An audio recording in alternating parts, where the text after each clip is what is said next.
우리 옆 사람과 인사하겠습니다. 복음을 전하며 삽시다. 20세기에 와서 인류가 발견한 최고의 에너지는 무엇일까요? 바로 원자력입니다. 원자력은 핵폭탄이 되어서 2차 세계대전 때 어마어마한 위력을 발휘했습니다. 히로시마에 떨어진 원자폭탄이 얼마나 여러분 가공할 만큼 한 도시를 파괴시켰죠. 한 17년 전에 거기 단기 선교를 갔다 왔는데 그 폐허의 현장을 직접 볼 수 있었습니다. 단 한 방에 아마 용인 씨도 아마 한 방만 떨어져도 거의 다 죽을 것입니다. 그러나 2차 세계대전까지만 해도 원자력은 물리학자들의 머릿속에만 있었고요, 실제로 이처럼 엄청난 위력을 지녔는지는 아무도 몰랐어요. 시카고 대학에서 연구원으로 있던 패팀이라는 사람이 바로 공식으로만 존재하던 핵무기를 실용화하는 데 성공을 했습니다. 이 원자력은 사람을 죽이는 데만 사용되는 것이 아니라 우리나라의 가장 중요한 전기의 원동력이 되죠. 뿐만 아니라 암 환자가 발생했을 때 방사능은 암을 치료하는 데 효과적으로 이렇게 사용되고 있습니다. 사랑하는 성도 여러분, 사람들은 아직도 하나님의 말씀이 그처럼 위력을 지닌 대단한 에너지인지, 얼마나 큰 에너지인지를 잘 모르고 있다라는 사실입니다. 오늘 복음의 능력이 여러분 가운데 임하시기를 주의 이름으로 축원합니다. 성령의 권능이 함께 하시기를 주의 이름으로 축원합니다. 그렇습니다. 오늘날 우리가 생각해야 될 것은 뭐냐? 우리가 가진 이 말씀이 상상조차 못할 정도의 어마어마한 능력을 가지고 있다라는 거죠. 하나님의 나라는 경험해 본 사람만 아는 것입니다. 그래서 예수님이 기도를 하지 못하고 계속해서 있었던 우리 제자들에게 기도 위에는 이런 유가 나갈 수가 없다 말씀하시면서 기도의 능력도 가르쳐 주셨다라는 것입니다. 본문 20절을 한번 같이 보겠습니다. 시작. 하나님의 나라는 말에 있지 아니하고 오직 능력에 있습니다. 아멘. 말에 있지 않습니다. 아무 생각 없이 하는 말, 그냥 평상시 하는 말, 그런데 있지 않아요. 오직 능력에 있다. 어디가? 하나님의 나라가. 하나님의 나라는 하나님의 백성이 반드시 들어가 있고 하나님이 계신 곳, 하나님과 하나님의 백성이 어우러져서 된 게 바로 하나님의 나라예요. 그 하나님의 나라는 능력으로 통하는 거지 말로 하는 게 아니다 이거죠. 귀신을 쫓는 것도 능력입니다. 말씀의 권세로 모든 귀신인데 쫓아갑니다. 모든 권세가 다 물러가게 되어 있습니다. 질병도 마찬가지입니다. 말씀의 권세, 기도의 능력, 하나님의 능력으로 다 질병도 신유의 역사가 일어나는 거예요. 내 마음이 기뻐지는 거, 감사하게 되는 거, 내 마음이 행복해지는 거 다 하나님의 주권하에 있고 하나님의 능력이 임하면 놀라운 역사가 일어날 수 있다라는 사실입니다. 할렐루야. 하나님의 나라는 죽어서만 가는 곳이 아닙니다. 이미 이 세상에 임했습니다. 즉 우리 믿는 자들이 가지는 복음의 능력을 말하는 것입니다. 여러분, 하나님의 나라는 이러쿵저러쿵 말을 많이 하면서 따지는 데 있는 것이 아니라 오직 능력에 있다라는 것이죠.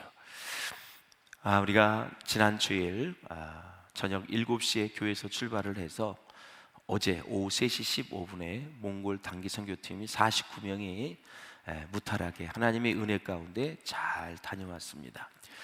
수많은 사역이 있었지만 우리가 한 지교회를 갔습니다. 거기에서 여러 가지 사역을 하고 또 예배도 드리고 하는 중에 기도 부탁을 해왔어요. 그래서 뭔가 했더니 30대 중반의 남자예요. 결혼을 했습니다.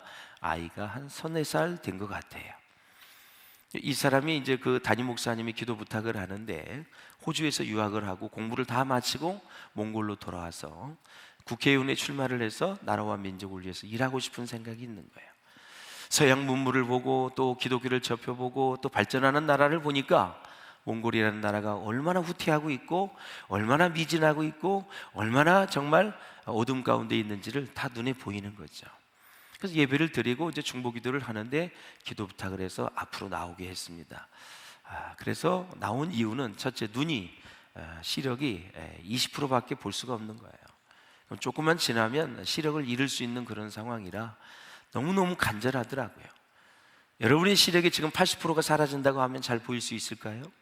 얼마나 답답할까요? 그래서 이 30대 중반의 이 젊은 사람이 제가 이제 안수를 하고 온 우리 선교단원들이 같이 통성으로 계속 기도했습니다. 정말 간절히 기도하는데 성령이 불이 떨어지더라고요. 저에게 불이 임해가지고 나중에 이제 선교사님을 통해서 제가 같이 이야기를 나눴는데, 자기는 이제까지 37년 만에 이런 기도는 처음 받아봤고, 받는데 막 그냥 불이 막 온몸에 막 임하니까 뜨거워서 견딜 수가 없었고, 그래서 목사님, 대한민국에 가면 꼭 비전교회 찾아가고 싶다, 계속 연락을 했으면 좋겠다 그래서 목사님 전화번호를 가르쳐 줘도 되냐고 해서 제가 가르쳐 드렸어요. 사기꾼 아니겠죠? 보이시핑 뭐 이런 거 아니겠죠? 그래서 눈이 회복되기를 바라고, 몽골이라는 나라에서 정말 크리스찬으로서 정치에 좋은 영향력을 끼치는 사람이 되었으면 참 좋겠다, 이런 생각을 하고 돌아오고 기도하고 있습니다. 사랑하는 여러분, 한 번도 경험하지 못했던 그 기도의 능력으로 그가 마음이 시원해지고, 뭐 질병이야 눈이야 어떻든 간에 가슴이 그렇게 시원해지면서 마음이 막 가벼워지고 막 자유함을 들이고 막 눈물이 쏟아지고 그냥 감사가 이렇게 넘치고 그런다, 그런 간증을 하더래요. 어둠의 권세가 물러간 줄로 믿습니다. 하나님, 예수님이 그랬잖아요. 너희에게 악한 영이 있다가 떠나간다면 이미 하나님의 영이 너희에게 임했더라. 하나님의 영이 임했기 때문에 어둠의 권세가 물러가는 거죠. 할렐루야. 이 은혜가 여러분과 함께 하길 주의 이름으로 축원합니다. 하나님의 능력이 임하시기를, 보혈의 능력이, 복음의 능력이 우리의 모든 생애에 충만하게 임하시기를 주의 이름으로 축원을 드립니다. 할렐루야. 자, 이제 고린도 교회가 좀 문제가 생겼습니다. 목회를 하다 보면 참 여러 가지 문제가 있는데, 이제 초대 개척한 사람은 바울입니다. 제2대 담임 목사는 오늘 본문에 보니까 아볼로였었습니다. 담임 목사가 아볼로이니까 아볼로파가 더 많겠지요. 바울파는 소위 말해서 고참들입니다. 초창기부터 오래 믿고 있는 사람들이 바울파였습니다. 지금 열정적으로 믿는 사람은 누구예요? 아볼로파입니다. 활발하게 사역을 하고 있고 열심히 있고 열정이 있고 교회에 참 주인의식을 가지고 열심히 했습니다. 그럼에도 불구하고 아볼로는 이것이 못마땅하여 아예 손을 놓고 어디에 갔냐면 바울에게로 가버렸어요. 그래서 지금 바울과 아볼로가 같이 있다는 거예요. 전임 사역자와 현재의 담임 목사가 함께 있는 거예요.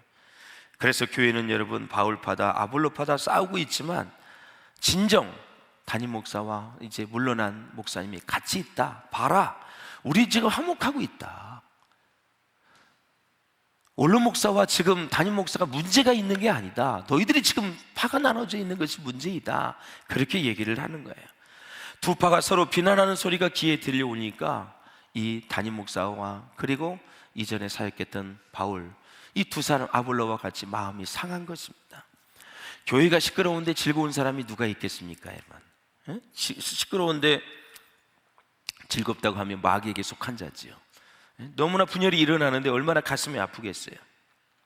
그럼에도 불구하고 모든 것을 극복하고 바울과 아볼로는 지금 완전히 하나가 되어 있는 것입니다. 나와 아볼로를 가지고 본을 보였다 그랬습니다. 나와 아볼로는 본을 보였다, 이렇게 얘기하고 있어요. 이게 바로 복음 전도자의 자세예요. 자, 어떤 면을 계속 볼 수 있는지 같이 봅시다. 그런 의미에서 볼 때 나 개인의 본을 보이는 것과 경건 생활의 본을 보이는 것도 참 중요한 거예요. 네, 개인 생활도 중요하고 교회 안에서 경건 생활도 중요하고 사역을 할 때도 굉장히 중요하다라는 거죠. 예배를 드릴 때나 경건 생활이나 사역을 할 때나 봉사를 할 때나 가정에 있을 때나 직장에 있을 때나 학교에 있을 때나 사업장에 있을 때나 어디에 있든지 간에 여러분 본을 보여라 라는 사실이에요. 더 나아가 우리가 신경 써야 될 것은 인간관계나 공동체의 생활 속에서 본을 보여야 한다는 것이 참으로 중요하다라는 거예요.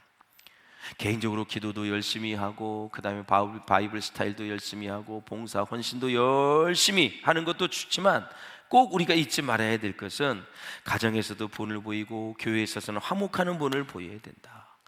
교회에서는 정말 중요한 게 화목하는 본을 보여야 된다라는 거죠. 우리 만나면 다정하게 인사합시다. 할렐루야.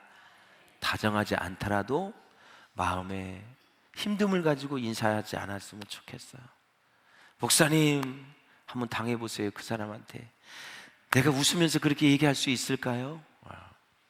내가 이렇게 이제 봐요. 제가 이제 한 3년 반 동안 너무너무 힘들었어요. 사실은 정말 너무너무 힘들었어요. 이게 사람들이 막 나쁜 얘기 하잖아요. 그러면 성도들은 뭐라 그러는지 아세요? 저한테 그 신경 쓰지 마세요. 아유, 그거 신경 쓰지 마세요. 너무 쉽게. 그런데 자기가 이제 딱 하나 당했잖아요. 내가 당한 거에 100분의 1만 당하면 만날 때마다 나한테 그 얘기를 해. 억울해서 못 살고 막. 그리고 이제 담임 목사가 이제 그거보다 100배나 중요한 것을 만나면 목사님 신경 쓰지 마세요. 실실 웃으면서 에이, 그거 아무것도 아니에요. 근데 100분의 1도 안 되는 일을 본인이 당하면 만날 때마다 나에게 그런 인간을 어떻게 인간으로 생각하며 살 수 있고 어떻게 그 사람한테 인사를 하고, 그래서 제가 나한테 인사를 하는데 확 돌려버렸다 그러더라고. 어떻게 생각하세요, 여러분? 자기한테 오면 열불이 나서 참지를 못해요. 그리고 목사님이 당하면 그래, 너는 의례 당하는 인간이야. 그렇게 사는 게 네 모습이잖아. 그러면서 그냥 신중하지 못하게 웃으면서 아휴, 그냥 지나가는 소리로 들으세요. 어떻게 그걸 지나가는 소리로 들어? 본인이 한번 또 당해보면 또 그렇게 하나고 막 얼굴을 써가면서 바쁜 사람 2시간 붙잡고 얘기하는 거야. 그 조금만 가지고. 공적으로 얘기하니까 잘 알아들을 수 있기를 바랍니다. 저도 여러분 너무 어려운 거 얘기 나오면 이럴 거예요. 집사님, 권사님, 장로님, 그 별거 아니야. 신경 쓰지 마. 신경 쓰지 마. 나 이제 신경 안 쓴다. 알아서 해. 기도하게. 그러면 여러분은 어떻게 생각해요? 우리 목사님 너무 무관심해. 내가 이렇게 힘든데. 여러분은 제가 당한 거에 얼마나 당했었어요? 솔직히 말해서. 제 마음을 알까요? 알아요? 해봐야 아는 거예요. 평생 죽을 때까지 담임 목사 못 해보면 그 마음 모르고 죽는 거예요, 여러분. 그래서 무조건 감사하라 그랬고, 무조건 순종하라 그랬고, 무조건 기뻐하라 그랬고, 무조건 하나님 앞에 계속해서 긍정적인 마음을 가지고 나가야 돼요. 할렐루야. 응? 지금 아볼로와 바울이 이렇게 어려운 지경에 빠진 거예요. 쉽게 하면 이제 이런 거예요. 바울이 이제 담임 목사가 됐잖아요. 그러니까 바울파가 있어. 개척 멤버하고 좀 친한 사람들. 아볼로파가 이제 신진 세력과 새로 등록하는 사람이 두 세력이 붙은 거예요. 쉽게 얘기하면. 텃세가 있잖아요. 솔직히 말. 쉽게 설명해야지. 그냥 고차원적으로 하니까 못 알아들어. 텃세를 해. 어디서 굴러온 돌이. 아니, 사람이 왜 돌이야? 말 자체가 틀리잖아요. 어디서 굴러온 돌이. 얼마나 비하하는 소리예요. 여기는 교회 공동체거든요. 하나님의 주님의 교회거든요. 그러면 두 눈 달리고 콧구멍 2개 있고 입 하나 있고 귀 2개 있으면 참 감사하고 고맙고, 저 사람은 무슨 복을 받아서 구원을 받았고, 저 사람은 무슨 은혜를 받아서 교회에 오고, 저 사람은 어떤 복을 받았기에 예배하고 저렇게 살지? 나도 그렇게 복을 받았는데. 그럼 어떻게 해야 돼? 서로 존중하는 마음 가지고, 귀하게 여기는 마음 가지고 그렇게 신앙생활하면 되잖아요. 할렐루야. 어디서 굴러오다니. 이사 올 수도 있고, 직장에 용인이 발전하는 지역이고, 대한민국의 최고의 도시가 될 용인이, 서울하고 면적이 똑같은데 여기 300만이 되면 서울의 인구가 1000만이 돼. 얼마나 복잡하겠어. 땅은 똑같은데 300만이 용인에서 살지. 굴뚝 없는 반도체가 이제 앞으로 10년만 되면 다 완성이 돼서 진짜 300만이 된다는데, 이런 좋은 도시로 사람이 몰려오니까 교회가 올 수도 있고 다 그렇잖아요. 그걸 보고 우리가 성전, 새 성전도 준비하는 거잖아요. 100년을 보고 준비하고 있잖아요. 할렐루야. 이해가 안 가면 100년만 생각하면 돼요. 목사님 지금 미리 앞을 내다보고 있구나. 용인이 120만인데 앞으로 300만이 된다니까 저렇게 미래를 준비하고 계시는구나. 이해가 안 되면 무조건 100년을 생각하세요. 그러면 다 해결이 되어지는 거예요. 사람이 모이는 곳에 교회가 있어야 되지 않겠습니까? 구원의 방주가 있어야 되지 않겠습니까? 담을 만한 그릇이 있어야 되지 않겠습니까? 우리가 10월 25일 날 경로 효잔치를 하는데 1000명이 오는데 솥단지 요만한 거 가지고 3-4개 갖다 놓고 다 대접할 수 있겠습니까? 1000명이 온다 그러면 가마솥을 몇 개를 갖다 놓고 해야 되는데 그릇을 준비해야 되지 않겠습니까, 여러분? 용인이 그렇게 커진다면 우리 비전교회가 그 커지는 만큼 여러분 비전을 갖고 스케일을 가지고 준비해야 되지 않겠습니까, 여러분?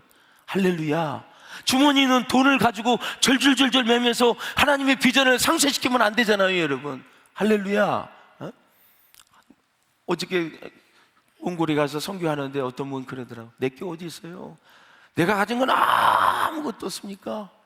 장로님 3분이 갔는데 막 이리저리 섬기고 막 박수 쳐주고 또 우물도 파게 되고 울타리도 쳐주고 좋은 사역을 우리가 하고 왔어요. 앞으로 또 하고. 어떤 장로님이 장로님 잘 먹었습니다, 섬겨주셔서 감사합니다. 그러니까 내게 어디 있어요? 다 하나님의 것이죠. 내 건 하나도 없어요. 은혜가 되더라고요. 사랑하는 여러분, 내 것이 어디 있습니까? 구원도 다 하나님이 주신 건데요. 내가 스스로도 노력해서 받았습니까? 하나님의 선물이잖아요. 천국도 구원도 우리의 건강도 다 선물이잖아요. 그러므로 사랑하는 여러분, 우리가 신앙생활하면서 가정에서나 교회 성도들의 흉을 보면 안 돼요. 꼭 조심했으면 좋겠어요. 좋지 못한 거예요. 자, 어느 장로 어떻고 어느 권사 어느 집사 어떻고 아이들 앞에서 하면 아예 그 아이들이요 교회 생활하지 않게 됩니다. 교인들 간에도 존경하고 사랑하는 본을 보여야 돼요. 가정에서나 아이들 앞에서 남을 비방하는 소리를 하면은 아니 됩니다, 여러분. 그렇게 되면 자녀의 신앙이 엉망이 되는 거예요. 중고등학교 때 그 모습을 보면요, 많은 자녀들이 교회 안 나옵니다. 그냥 늙을 때까지 교회 안 나오는 사람이 너무너무 많아요. 그래서 바울은 말합니다. 아볼로와 함께 화목의 본을 보였다고, 하나됨의 본을 보였다고. 6절을 한번 읽어보시길 바랍니다. 시작. 기록된 말씀 밖으로 넘어가지 말라. 이거 참 중요한 말씀입니다. 기록된 말씀이란 성경을 얘기하는 거예요. 그러니까 기록된 말씀, 성경 밖에 넘어가지 말라. 헬라어 원문에 보면 말씀 이상으로 네 주관적으로 생각하지 말라라는 거예요. 말씀 이상으로 생각하지 말고 말씀 그대로 믿고 나아가는 성도가 되라라는 그 뜻입니다. 그러니까 내가 너희에게 준 말씀 이상으로 생각하지 말라. 자로나 우로나 치우치지 말고 이 말씀 이대로 중해 나가라라는 것입니다. 우리가 본을 보였으니 너희는 이제 절대로 더 넘어가지 말라는 것입니다. 바울은 다시 서로 대적하여 교만한 마음을 먹지 말게 하려 합니다. 여기서 교만은 뭐예요? 일반적으로 말하는 그런 교만이 아니에요. 언젠가도 제가 말씀을 드렸는데 이 교만하다는 헬라어로 푸시우스데라는 단어인데 마음이 부풀어 오르다 이 뜻이에요. 우리가 이번에 단기 선교할 때도 풍선 아트를 했거든요. 그런데 이제 조용히 그냥 복음 팔찌도 만들고 굉장히 조용했어요. 근데 누군가 그냥 팍 불어가지고 너무나 많이 부풀게 했는데도 더 불었나 봐.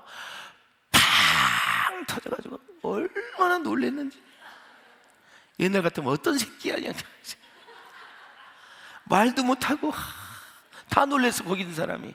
왜냐하면 이제 복음 팔찌 많아, 그리고 구멍을 이렇게 하고 있는데 팡 터지고 다 놀래가지고 어지간히 불지 그냥 계속 불어대는 거야 그냥. 그러니까 터지지 안 터져요.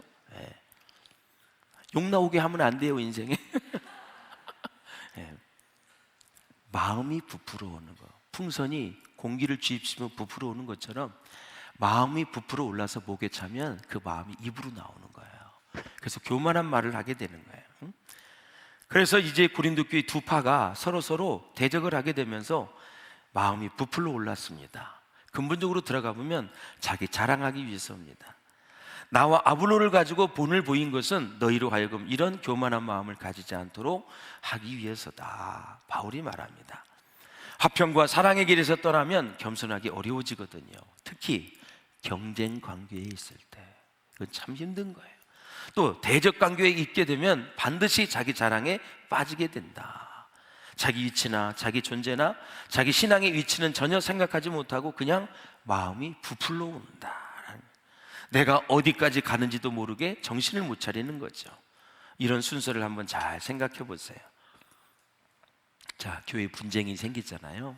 그러면 원인이 어딘지 알았어요? 다 자기 자랑에서 오는 거예요. 자기 자랑은 어디서 오냐? 마음이 이렇게 부풀어 오를 때 자랑을 하는 거예요. 내 자녀가 좀 좋은 대학을 가고 성 공부도 잘하고 좋은 직장도 가고 좋은 사위와 좋은 자부도 얻고 재산도 좀 있고 명예도 있고 권력이 있으면 마음에 싹 부풀어 오릅니다.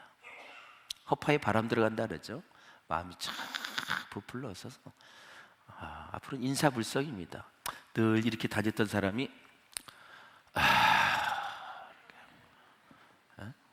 얼마나 아주 그냥 목에 힘을 주는지 이런 말할 수 없어요. 그렇게 행동은 안 해도 마음은 그렇게 행동할 가능성이 많이 있다. 이것들이 이제 서로 비판하고 폄하하고 이것들이 막 부풀어 오는 상태에서 서로를 비난하면서 결국 바울이 무슨 죄야? 아니 고린도 교회에서 열심히 목회하고 이제 떠났는데 거기까지 소환을 해서 지금 바울을 적대시하니까 바울이 그 소식을 듣고 편지를 보낸 게 고린도 전후서예요. 문제를 해결한 거예요. 그러니까 하여튼 부정적인 사람은 교회는 죽을 때까지 부정적이야. 못 고쳐. 안 되더라고 이게 사람 고쳐 쓰는 게 아니라 그러죠. 안 돼. 저 성전에 봐도 지금 담벼락에 쳐 있으면 어떻게 하면 우리가 성전을 지을까? 하나님 담만 치지 말고 우리를 사용하여 주시옵소서. 일할 일꾼들을 보내주시옵소서. 간절한 마음을 가지고 기도해야 하는 게 정석이 아닙니까 여러분? 저거는 왜 허구한 날 저걸 쳐놓고 아유 왜 쳐놨겠어요? 건축허가가 나왔고 착공계까지 다 떨어졌으니까 쳐놓은 거지. 옆 사람을 축복합시다. 좋은 마음을 가집시다. 아유 진짜 도대체 교회를 왜 다니고 도대체 무엇을 위해 사는지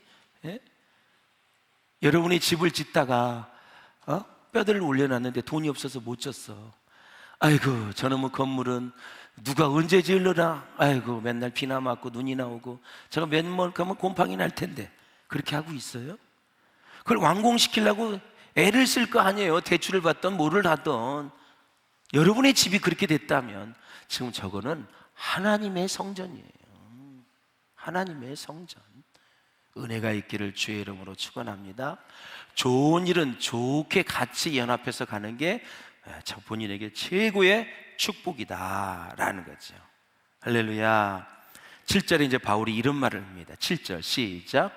누가 너를 남달리 구별하였느냐. 이게 무슨 뜻이냐면 야 너만 구별해서 그렇게 칭찬받고 그런 게 아니라는 거죠. 구별의식, 나를 특별하게 생각하는 데 이제 문제가 있거든요. 자신을 꼭 예외로 생각하는 거예요. 그러므로 이런 생각을 해야 됩니다. 나는 모든 사람들 중에 하나에 지나지 않습니다. 나는 교인들 중에 하나입니다. 죄인들 중에 하나입니다. 그렇습니다. 그래서 나를 절대로 다른 사람과 구별시킬 필요가 없다. 쉽게 얘기하면 나는 다른 사람보다 훨씬 뛰어나고 나는 다른 사람보다 특별한 사람이고 나는 다른 사람에 비해서 VIP고 나는 다른 사람은 비교가 안 될 정도도 특별한 사람이다. 이렇게 생각하는 것이 교회의 덕이 안 된다. 마귀가 역사한다라는 거죠. 그러니까 나를 특별하게 생각하는 순간 마음이 부풀러 오르게 되고 결국 말실수를 하게 되고 여기저기서 비난의 소리가 들려온다. 그래서 고린도 교인들이 자기네끼리 분쟁을 하면서 너는 못났어, 나는 잘났어 하다가 보니까 바울의 교훈을 무시하고 아볼로까지, 담임 목사까지 멸시해 버렸습니다. 그렇게 하고 싶어서 그런 것이 아니라 자기 자랑을 하다 보니 그렇게 되어버린 것입니다. 자기들끼리 분쟁을 하다 보니 이 불꽃이 바울에게까지 튕겨져서 바울을 비방하게 된 것입니다. 그러나 바울과 아볼로는 이렇게 해석을 합니다. 읽어보실까요? 9절입니다. 시작. 내가 생각하건대 하나님이 사도인 우리를 죽이기로 작정된 것 같이 끄트머리에 두셨음에 우리는 세계 곧 천사와 사람에게 구경거리가 되었노라. 아멘. 이게 이제 무슨 뜻이냐면 이제 전쟁에서 로마 군대가 이제 승리를 했어요. 로마 군대가. 그러면 이제 원형 경제장에 와서 퍼레이드를 합니다. 맨 앞에 장군, 거기에 이제 밑에 있는 사람들, 그 다음에 군인들, 맨 끄트머리는 누구냐면 포로들입니다. 포로들 잡아와서 이제 죽이죠. 온영 경기장에서. 우리 로마가 강력한 사람이다 하면서 상징적으로 승리를 자축하면서 포로들을 죽여래요. 그래서 맨 끝드러미에 와서 구경거리가 되어지고 나중에 그들은 살해를 당하게 되죠. 바울이 그 온영 경기장에 있었던 그 모습을 자기가 연상하는 거예요. 바울과 아볼로가 바로 그런 상황이다. 바울은 죽이기로 작정된 포로를 끄트머리에 두어서 구경거리로 삼은 것처럼 자신과 같은 사도들이 온 세상의 구경거리가 되었다고 지금 고백을 하는 거예요. 그 많은 사람들이 이 땅에서 복음을 전하다가 당하는 온갖 고난을 얘기하는 거예요. 끄트머리는. 사랑하는 여러분, 여러분이 어떤 비방을 받아도 사람들로부터 받는다고 생각하지 마시기를 바랍니다. 하나님께서 저를 비방하라 하셨으니까 비방하는 것입니다. 자, 다윗을 한번 제가 예를 들어 보겠습니다. 여러분들은 잘 아시겠지만 다윗의 아들 압살롬이 반란을 일으켰습니다. 쿠데타를 일으켜서 이 권력에는 예비도 없고 자식도 없습니다. 어머니도 없고 딸도 없어요. 사극을 보세요. 피난을 갔습니다. 그 피난길에 이 시므이라는 사울의 족속 시므이가 이 사울 라인, 다윗 라인이 있기 때문에 얼마나 다윗을 싫어했겠어요. 다윗을 막 비방하고 저주합니다. 상황이 어떻게 벌어졌냐면 압살롬이 백성의 마음을 도둑질했어요. 거의 90% 이상이 다 압살롬에게 갔어요. 거의 5%도 안 되는 사람이 다윗에게 남아 있으니까 이 나라의 왕은 이제 압살롬이다 생각을 하고 막 피난길 가는 다윗에게 저주를 퍼붓는 거예요. 그러니 얼마나 마음이 아프겠습니까? 비록 피난 중에 있지만 현재의 왕은 누구예요? 다윗입니다, 여러분. 기름 부음 받은 왕을 저주한 것입니다. 옆에 있던 장군이 시므의 목을 치려고 했습니다. 요압 장군이었죠? 정말 죽어 마땅합니다. 그러나 그때 다윗이 말리면서 이렇게 말을 합니다.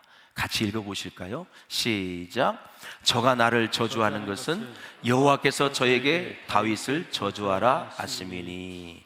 그냥 내버려 두라고 말합니다. 그리고 그대로 가던 길을 가는데 이것이 바로 다윗의 믿음입니다. 바로 그 순간 하나님께서 다윗에게 복을 주신 것을 우리는 압니다.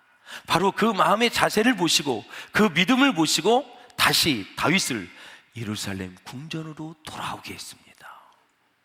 거의 95%는 압살롬인데 5%밖에 안 되는 다윗이 몇백 명 데리고 도망을 갔는데 하나님은 다시 예루살렘 왕궁으로 돌아오게 하셨다. 나중에 다윗을 저주했던 사울 족속의 시므에는 처참하게 죽었습니다, 여러분. 기름 부음 받은 종을 절대 그렇게 하면 안 됩니다. 후환이 두렵고요, 뒤끝이 좋지 않습니다. 여러분, 마음을 먹어도 좋은 마음, 착한 마음, 아름다운 마음을 가질 때 늘 하나님의 나라를 부욕해 하는 그런 마음이 될 수 있기를 주의 이름으로 축원을 드립니다. 할렐루야. 그래서 어떤 이유로 정말 억울한 비방을 받더라도 슬퍼하지 마십시오. 어떤 비방을 받든지 그것은 하나님께서 하시는 일입니다, 여러분. 김난주 목사님이 쓴 개념 없음이라는 책에 보면은 기독교인의 인생을 빛나게 할 삶의 태도 10가지가 나와 있는데 첫째가 위로입니다. 서로 위로를 하게 되면 관계가 강화된다. 둘째, 진취적인 태도를 가지고 신앙생활하면 사랑의 열매를 많이 맺는다.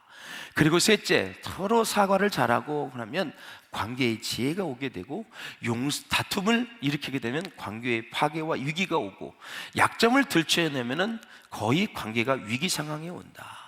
용서를 잘하면 사람을 얻는 그런 부유한 사람이 되어지고 그리고 말씀에 순종하려는 삶이 기독교인을 빛나게 하고 변명하지 않고 배우려고 하고 베풀려는 사람이 결국 어떻게 해요?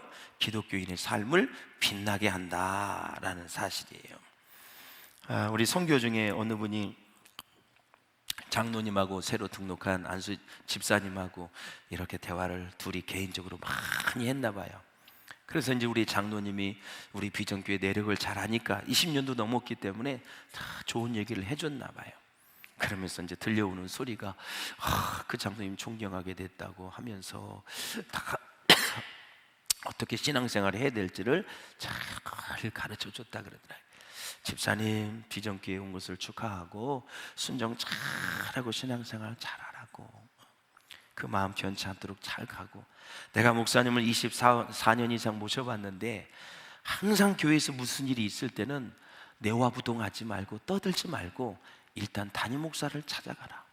내가 24년 동안 봤어. 어떠한 누가 나가고 뭐 어떤 일이 있어도 담임 목사 얘기를 들어보니까 금방 이해를 하고 다 해소가 되더라. 그러니 그 수많은 사건을 가슴에 담고 있으려니 얼마나 힘들었냐. 떠돌아다니는 소리를 가지고 계속 일희일비하지 말고 영적인 신앙 갉아먹지 말고 무조건 답답하면 뭘 들었으면 담임 목사님한테 가라. 그분은 그걸 기다리고 있다. 그래서 그 사람이 해소가 되어져서 열심히 신앙생활하면 얼마나 좋겠느냐. 내가 본 24년을 경험해 봤는데 나는 그래서 목사님께 계속 여쭤본다. 진짜 그렇거든 여러분. 어떤 얘기든지 어떤 교회든지 내가 다 모르고 있는 것 같지만 다 알고 있어요. 그러니까 저한테 오시면은 제가 자세하게 설명을 해주고 첫점부터 끝까지 그가 무슨 말을 해서 여기까지 왔는지 다 말씀해 드릴 수 있어요. 그런데 어떻게 여기 공적인 자리에서 얘기를 해요? 그러니까 떠돌아다니는 얘기를 가지고 가슴 아파하지 말고 속상해하지 말고 제 방에 교육관 2층 목양실로 돼 있습니다 여러분. 거기서 놓고만 하면 돼요. 우리 군대 간 청년이 제가 이제 부교육자를 통과하지 않고서는 제 방에 잘 안 들어오는데 갑자기 말씀을 연구하고 있는데 하는 거예요. 노크를 하는 거야. 그래서 깜짝 놀랐죠. 누구세요? 그랬더니 저예요. 그러더라고요. 저가 누구일까? 누구세요? 그래. 저예요, 목사님. 그래서 그냥 문을 열었죠. 저요. 그러니까 우리 준호더라고요. 준호. 우리 정재강 안수 집사님 아들이에요. 이제 군대 가서 한 5, 6개월 남았는데 딱 자리에 앉더니 그래 무슨 일이니까 저 살고 싶지 않습니다. 막 이러는 거예요. 그래서 이 자식 이거 큰일 났구나. 이거 무슨 때문에 그 신앙생활 열심히 하더니 그냥 아무것도 하기 싫고 살기 싫다고 막 이러니 청년이 야 군대에서 무슨 일이 있었냐, 누가 널 갈구더냐 막 내가 물어보고 막 얘기를 했죠. 들어갈 때는 막 성령 충만하고 막 복음을 전하고 했는데 막 사람들이 자기를 무시하고 조롱하고 막 너만 예수 믿냐, 교회 잘 다니냐 막 찌끄러대니까 그냥 그건 2년 동안 뭐 18개월이잖아요. 막 그냥 마지막에는 이제 지금 한 달 반 남았는데 영적으로 다운된 거예요. 그러니까 받았던 말씀도 혼란이 오고 비전이 맞는 건지 뭐 말씀대로 사는 것이 진짜 맞는 건지 막 혼란스러운 거예요. 혼란스러워. 내가 쫙 얘기를 해주고 안수기도를 해줬더니 이제야 살 것 같습니다. 살아. 하나님이 살아계셔. 너 편이야. 너와 함께 계셔. 세상 끝날까지 너를 붙잡아 주실 거야. 사람 말에 현혹되지 말고 미혹되지 말고 방황하지 말고 하나님 앞에 붙잡고 가거라. 알았지?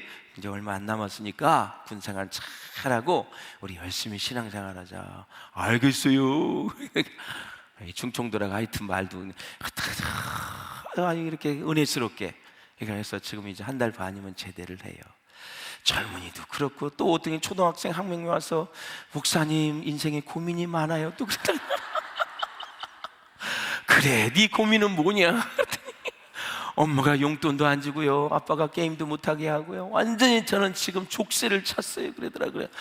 게임 못하는 게 걔는 족쇄고 또 용돈 못 받는 게 족쇄고 초등학교 5학년이 더 이상 못 살겠어요. 그래 그러니 그래도 그랬어요. 하나님은 살아계셔. 엄마 아빠를 의지하지 말고 하나님을 믿거라. 알겠지? 하나님을 믿고 그래 하나님 믿으면 이제 게임도 하게 되고 용돈도 많이 받게 되나요? 그렇게 되겠지. 기다려봐. 계속해서 그렇게 살다 보면 이제 그렇게 돼. 그러니까 초조한 마음 그런 갖지 말고 그냥 못 살겠다, 안 살겠다, 힘들다 그런 얘기 하지 마. 네 나이 때는 그렇게 얘기하는 게 아니야. 그러니까 제 나이가 몇 살이니까 어려 보여요? 그렇다고 그래. 어리지. 어리다고 봐 목사님은. 그래서 초등학생도 그렇고 중학교도 그렇고 고등학생도 그렇고 중학생은 또 내가 가다가 너 뭐 힘든 일이 있으니 그랬대. 알아서 뭐 하게 해요. 중학생은 건들 수가 없어. 시무룩해서 물어봤더니 알아서 뭐 하게 해요. 담임 목사하고 이렇게 가버려. 그래서 죄송합니다 근데 나 진짜 요즘 인생에 쉬운 사람이 없어. 다 힘드니까 그냥 그런 줄 알고 여러분 사람들에게 구경거리가 될 수 있기를 주의 이름으로 축복합니다. 그러면 어떤 구경거리가 돼 있어야 되느냐? 이겁니다. 첫째, 가난 속에서도 하나님을 찬양하는 것이 구경거리다라는 거예요. 가난 속에서도 하나님을 찬양하는 것이 끄트머리에 있는 구경거리다. 둘째, 불평할 수밖에 없는 상황에서도 감사하는 모습이 구경거리다라는 것이죠. 믿습니까, 여러분? 바로 그거예요. 그래서 우리 한번 16절을 한번 읽어보세요. 16절 시작. 그러므로 내가 너희에게 권하노니 너희는 나를 본받는 자가 되라. 아멘. 여러분, 전도학에 이런 유명한 이야기가 있어요. 일생을 통해서 그 언제라도 위대한 그리스도인을 한번 만난 후에야 참 그리스도인이 된다. 이거 무슨 얘기냐면, 예수 믿었어요. 좋은 멘토가 있어야 참 그리스도인이 된다라는 사실이에요. 여러분이 그런 사람이 되시기를 바라고, 여러분 주위에 그런 사람이 많이 있기를 주님의 이름으로 축원을 드립니다. 할렐루야. 그렇습니다. 사랑하는 여러분, 그러면 어떻게 해야 우리가 다른 사람을 본받을 수 있을까요? 두 가지입니다. 첫째, 존경하면 본받게 되고, 둘째, 사랑하면 본받게 된다라는 거죠. 그런 은혜가 있기를 주님의 이름으로 축원을 드립니다. 주님은 교회에 하나님의 말씀을 알게 해주셨습니다. 그래서 사실 우리는 모두 겉으로 보기에는 멀쩡한 것 같지만 속으로는 병이 들어있고 치료가 필요한 사람들이다라는 사실이죠. 그러므로 복음은 사람을 변화시키는 능력이 있고, 복음은 죄를 이기고 죽어가는 사람을 살릴 수 있다라는 거죠. 저는 20절의 말씀을 좋아해서 읽고 마치도록 하겠습니다. 시작. 하나님의 나라는 말에 있지 아니하고 오직 능력에 있습니다. 아멘. 사랑하는 여러분, 우리 모두가 다 복음 전도자의 자세는 힘들고 어려워도 가치가 있는 것에 최선을 다하기 때문에 어떤 어려움에도 굴하지 말고 다시 일어나 세상의 빛과 소금이 되시기를 바라고, 주님이 주신 사명 잘 감당하는 저와 여러분 될 수 있기를 주님의 이름으로 축원합니다. 기도하겠습니다.